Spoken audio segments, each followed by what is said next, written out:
Alors à présent, un exercice qu'il faut à tout prix maîtriser parce qu'il revient absolument partout. Il est tombé à l'EDEC entre autres, mais il revient vraiment tout le temps et il faut vraiment le maîtriser.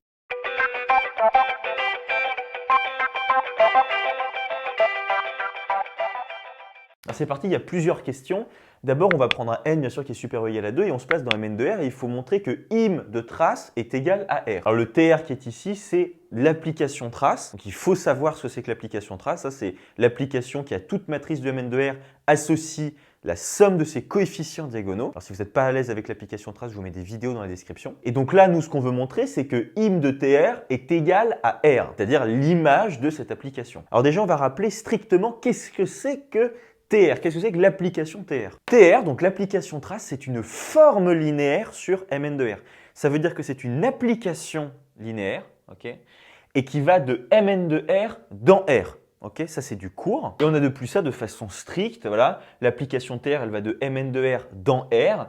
Et à toute matrice A de Mn de R, là, qui s'écrit comme ça, va associer la somme de ses coefficients diagonaux. C'est comme ça qu'on définit rigoureusement l'application trace. Alors là, nous, la seule chose qu'on sait, c'est que comme TR est une forme linéaire, son espace d'arrivée, là, nécessairement, il va être inclus dans R. Puisque là, l'application TR, elle atterrit entre guillemets dans R, vous voyez, ça va à chaque fois nous recracher un nombre réel, ok, on sait nécessairement que l'espace d'arrivée, c'est-à-dire im de TR, l'image de TR, on sait que ça va être un espace vectoriel, im de TR c'est un espace vectoriel, mais ça va être a fortiori un sous-espace vectoriel de R. On a donc ce premier résultat, c'est que im de TR est inclus dans R. Donc im de TR, évidemment, c'est un sous-espace vectoriel de R. Et là, on va raisonner sur les dimensions, parce que dire que im de TR est inclus dans R, ça veut dire nécessairement que la dimension de im de TR est inférieure ou égale à la dimension de R. Voilà, on a ce résultat-là, sauf que, alors c'est quoi la dimension de im de TR?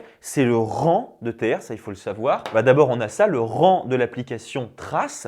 On sait que ça va être inférieur à la dimension de R. Sauf que R, qu'est-ce que c'est? C'est tout simplement une droite, okay, c'est une droite R, et qui est générable donc par un seul vecteur. Donc la dimension de R, évidemment, c'est 1. Ça, il faut vraiment le savoir, c'est du cours. Donc on sait que le rang de TR est inférieur ou égal à 1. Et ce résultat qui est juste ici, ça peut vouloir dire que deux choses. Il n'y a que deux choses qui sont possibles. Soit le rang de la trace est égal à 1, soit il est égal à 0. Nécessairement, puisque le rang de TR, c'est la dimension de im de TR. La dimension d'un espace vectoriel, si elle est inférieure ou égale à 1, soit ça vaut 1, soit ça vaut 0. Il n'y a pas d'intermédiaire possible, quoi, vous voyez. Donc voilà, soit le rang de l'application trace vaut 0, soit ça vaut 1, tout simplement. Voilà, ainsi, le rang de l'application trace soit vaut 0, soit vaut 1. Alors là, il faut quand même remarquer une chose, c'est que dire que le rang d'une application linéaire vaut 0, ça, c'est la même chose que de dire que cette application linéaire en question, c'est l'application nulle. Ça, c'est super important.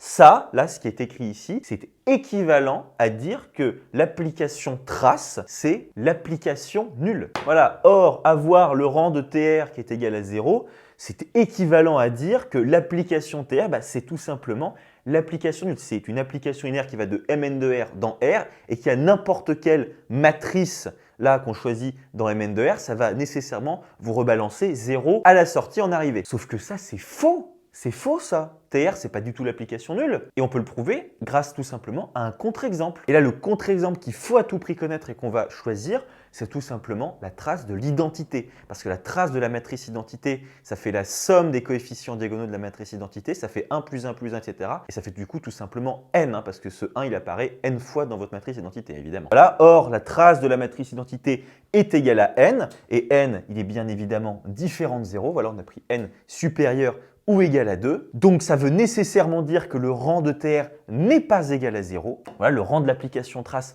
n'est pas égal à 0. Donc, il n'y a plus qu'une seule possibilité, c'est que le rang de TR est égal à 1. Voilà, on arrive à ce résultat-là, mais là, il faut se souvenir d'une chose très importante, c'est que im de TR, l'image de l'application trace, c'est inclus dans R. Et que R est justement de dimension 1. Voilà. Or, l'image de l'application trace est inclue dans R, et R, il est justement de dimension 1. On vient de montrer que la dimension de im de TR, c'est-à-dire le rang de TR, est égal à 1. Lui, il est inclus dans lui, sauf que lui, il est de dimension 1, lui est de dimension 1. Ça veut dire nécessairement, c'est du cours, ça c'est très important, ça veut nécessairement dire que ce sous-espace vectoriel de R, c'est tout simplement R lui-même. Et on arrive à ce résultat qu'il faut vraiment savoir démontrer les yeux fermés. Et maintenant, on va passer à la deuxième question qui a trait à la dimension du noyau de l'application trace. Alors là, c'est parti. Deuxième et dernière question qui est double. D'abord, il faut déduire de ce qu'on a fait précédemment la dimension du noyau de l'application trace. Ensuite, il va falloir qu'on montre que Mn de R est en somme directe là du noyau de la trace et de vecte de I, avec I ici qui est bien sûr la matrice identité de Mn de R. Alors la première question, elle va être assez vite traitée. Il suffit tout simplement d'appliquer le théorème du rang. Voilà, et on a ça, parce que d'après le théorème du rang, on a bien l'égalité suivante, c'est-à-dire que la dimension de Mn de R, c'est la dimension du noyau de l'application trace, plus le rang de l'application trace, c'est-à-dire la dimension de Im de TR, ok? Sauf que la dimension de Mn de R, qu'est-ce que c'est? C'est tout simplement n au carré, ça il faut le savoir à tout prix, c'est du cours, Et nous, on vient de montrer que le rang de TR est égal à 1. Donc, on a l'égalité suivante en remplaçant par n carré et 1. Et on arrive donc à ça en faisant passer le 1 de l'autre côté. Donc, on a bien la dimension du noyau de l'application trace qui est égale à n au carré moins 1. Notez que là, au passage, ça veut dire quoi? Pour le noyau de l'application trace, ça veut dire que c'est un hyperplan de Mn de R, ok? Parce que là, vous avez la dimension de Mn de R moins une unité. Ça, c'est la définition même d'un hyperplan d'un espace vectoriel E. C'est-à-dire que c'est un sous-espace vectoriel de E qui possède une dimension de moins que E. Voilà, le noyau de l'application trace, c'est un hyperplan de Mn de R, à savoir ça. Et ça vient tout simplement du fait que l'application trace est une forme linéaire sur Mn de R, à savoir ça. Alors j'ai effacé, j'ai réécrit le résultat qu'on vient de trouver, et maintenant on va montrer que le noyau de la trace plus vecte de I, là, ils sont en somme directe dans Mn de R. Alors d'après le cours, il y a plusieurs façons de montrer que deux sous-espaces vectoriels sont en somme directe dans Mn de R. Mais là, nous, on va privilégier l'approche par les dimensions, évidemment, puisque on nous a fait travailler sur la dimension du noyau de l'application trace. Donc, on va travailler là-dessus et il ne nous restera plus qu'à voir si l'intersection de ces deux sous-espaces vectoriels est bien réduite tout simplement au vecteur nul de Mn de R, c'est-à-dire la matrice nulle, tout simplement. Alors déjà, au niveau des dimensions, on sait que la dimension de la trace, c'est bien n au carré moins 1. C'est quoi la dimension maintenant de vecte de I? Ça, super important. La dimension de vecte de I, il faut se dire vecte de I, c'est un espace vectoriel qui est généré par un seul vecteur de Mn de R qui n'est autre que la matrice identité. Donc si vous avez un seul vecteur là dans le vecte et que ça n'est pas le vecteur nul là de Mn de R, c'est pas du tout le vecteur nul, la matrice identité, il n'y a pas de problème. Donc là en fait, qu'est-ce que c'est la dimension de vecte de I? C'est tout simplement 1. Vous avez un seul vecteur dans votre vecte, ça fait 1. Donc voilà, dim de vecte de I, ça fait 1. La dimension du noyau, ça fait n carré moins 1. Or, n au carré moins 1 plus 1, ça fait bien n au carré, c'est-à-dire la dimension de Mn de R. Donc voilà, la dimension du noyau de la trace plus la dimension de vecte de I, ça fait bien n au carré moins 1, la dimension qui était là, plus 1, la dimension de lui. Ça nous fait bien donc n au carré, ça fait bien la dimension de Mn de R, il n'y a pas de problème. Maintenant, qu'est-ce qu'il faut montrer? Il faut tout simplement montrer que l'intersection de ce sous-espace vectoriel et de celui-ci est réduit au vecteur nul de Mn de R, c'est-à-dire la matrice nulle. Et comment est-ce qu'on fait ça? On va tout simplement prendre une matrice M qui appartient à l'intersection là de ces deux sous-espaces vectoriels et on va voir ce que ça veut dire par des calculs. Alors voilà, c'est parti, je prends M qui appartient à l'intersection de ker de trace et de vecte de I. Et alors là, il ne faut pas oublier où nous on veut arriver au fait que M, c'est bien la matrice nulle de Mn de R. Ça, c'est notre but. Mais alors là, revenons un petit peu sur ce qu'on est en train d'édicter. Si M appartient à cette intersection-là, ça veut dire qu'il appartient à lui et à lui. Donc il y a deux conditions et on va voir ce que ces deux conditions signifient. Je vais d'abord raisonner sur le fait que M appartient à vecte de I. Ça veut tout simplement dire quoi? Ça veut dire que M, il va s'écrire un certain nombre de fois I, tout simplement. Alors on a ça, M appartient au vecte de I, c'est la même chose que de dire qu'il existe un réel lambda tel que M s'écrit lambda fois I. Parce que vecte de I, encore une fois, c'est tout simplement une droite. Et donc tous les vecteurs qui s'écrivent un certain réel fois I appartiennent bien à cette droite-là. Donc M s'écrit lambda fois I. Ça, c'est super important. Mais ensuite, on sait que M appartient au noyau de l'application trace.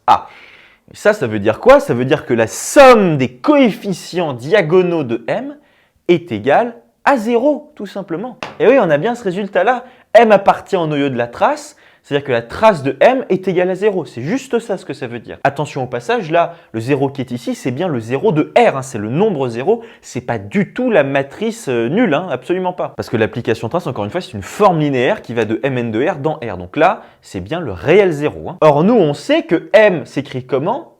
Il s'écrit lambda fois I nécessairement puisque on l'a supposé juste avant. Donc on remplace. Donc voilà, on arrive à ce résultat-là. Sauf que l'application trace, on sait que c'est une application qui est linéaire. Or, si elle est linéaire, c'est-à-dire que le lambda qui est ici, on peut tout à fait le sortir juste devant. Donc on arrive à ce résultat-là, sauf que la trace de i, on l'a déjà dit avant, c'est quoi? C'est tout simplement n, c'est 1 plus 1 plus 1, etc. Combien de fois? N fois. Donc là, on va voir lambda fois n est égal à 0. Et voilà, sauf que n n'est pas égal à 0. N, il est supérieur ou égal à 2. Donc ça veut nécessairement dire que c'est lambda qui est égal à 0. On est face à un produit nul. Donc voilà, nécessairement, c'est bien le lambda qui est ici qui vaut 0 parce que n est supérieur ou égal à 2. Or, dire que lambda est égal à 0, bah, on remonte un petit peu, on remonte. Bah regardez, ça veut nécessairement dire que m est égal à 0 fois l'identité. Et donc ça veut nécessairement dire quoi? Bah, ça veut tout simplement dire que m, c'est la matrice nulle. Et voilà, ainsi, M, c'est bien la matrice nulle. Donc ça veut dire que lorsque vous prenez une matrice, la M, qui appartient à l'intersection de ces deux sous-espaces vectoriels, eh bien nécessairement, ça veut dire que M, c'est la matrice nulle de Mn de R. Et donc in fine, ça veut dire quoi? Ça veut tout simplement dire que l'intersection de ces deux sous-espaces vectoriels, c'est réduit à cette matrice nulle, c'est-à-dire le vecteur nul de Mn de R. Et donc voilà, on a ces deux relations. D'abord, la dimension de Mn de R, c'est bien la dimension du noyau de la trace plus la dimension de vecte de I. Et on sait aussi que le noyau de la trace inter-vecte de I, c'est réduit au vecteur nul de Mn de R, c'est-à-dire la matrice nulle. Et là, ces deux informations, ça nous suffit à dire quoi? Le résultat qui est ici. Et voilà, et ça termine cet exercice à vraiment connaître sur le bout des doigts.